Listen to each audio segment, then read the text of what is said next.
Welcome to New Realities. I'm Alan Steinfeld, and I'm very happy to have on this program Veronica and Moya. I interview a lot of psychics, mediums, intuitives, empaths. So I've done this my whole life, and I worked for many years with adults, doing the consultations, right? The psychic readings. You mean you give psychic readings? Right, to give, yeah, I would say intuitive readings. Well, most of the people ask the same thing. Everybody asks the same questions over and over. How am I going to make money? Who am I going to There's always three, there's always three major subjects: health, money, and love. Always. And women in New York, a lot of them feel very lonely, and they are very out of touch with who they are. See, everybody longs for love. Everybody wants to be fulfilled, to be loved, to be happy.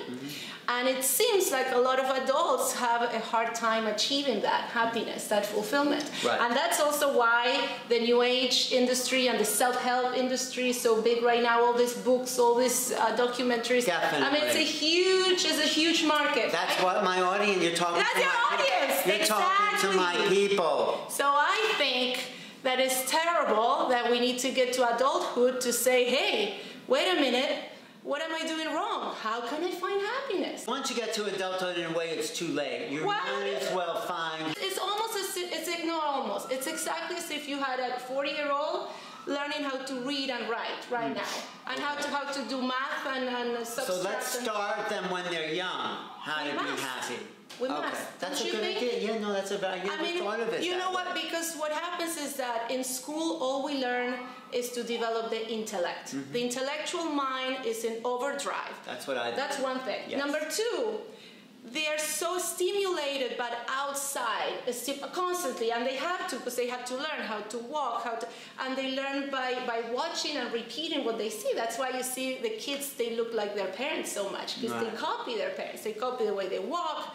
That's normal. And they copy the emotions of their parents. They copy everything that they see. The school and the parents and anywhere they go, all they teach them is how to do practical things, how to think logically, how to solve problems, which is great, obviously. We've been doing this for thousands of years. But it is very important, I think it is crucial that they learn to develop their intuition, and they can learn. They can have a sense of self that comes from within. For instance, a kid does something that's not very nice, and typically the mother or the teacher will say, you shouldn't do that. Why did you yell at him? Why did you hit that boy or hit your sister? Or that's bad. You're a bad boy, or you shouldn't do that. Poor your sister, poor your kid. He's crying. You hurt him. That's bad. So he learns this is bad because I'm hurting another person. That's how we see it, right?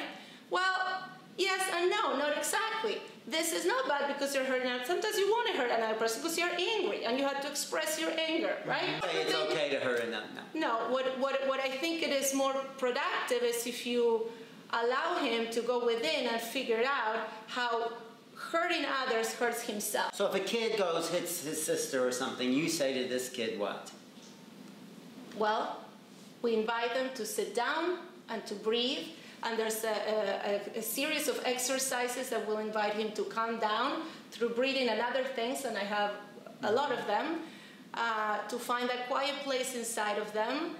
Again, breathing is a big part of it, and we walk them through it with meditation. I hate to use the word meditation because you can use that word. Okay, it's kind of dirty. But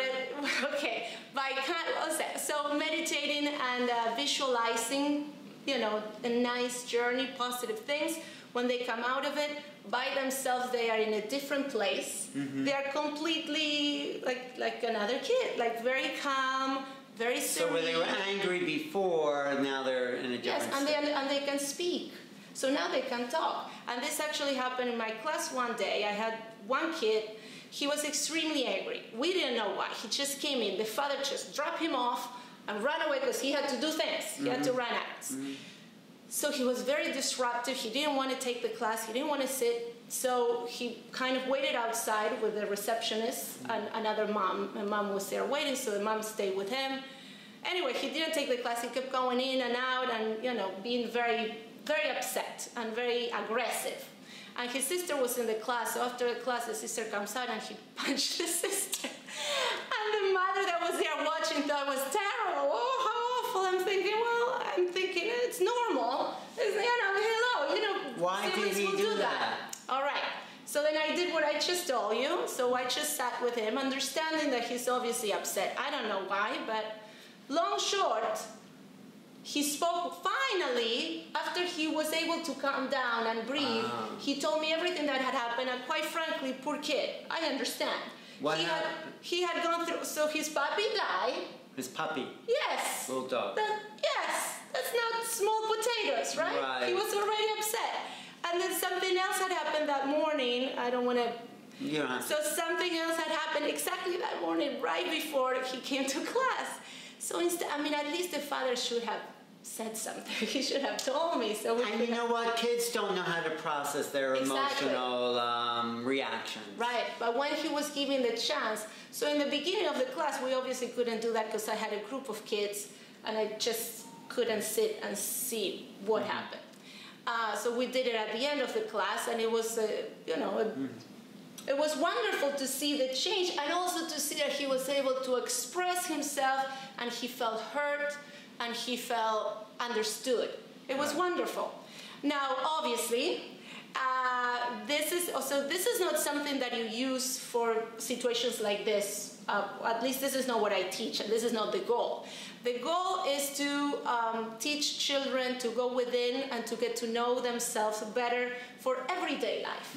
The more they do it, the better their ability will be at solving problems that come up, dealing with bullying, dealing with peer pressure, things like that, where they're constantly focusing on the outside and they feel awkward and they feel not good enough. And because let's face it, we all know this, the ego will always tell us, you're not tall enough, you're not young enough, you're not this enough, you're not that enough.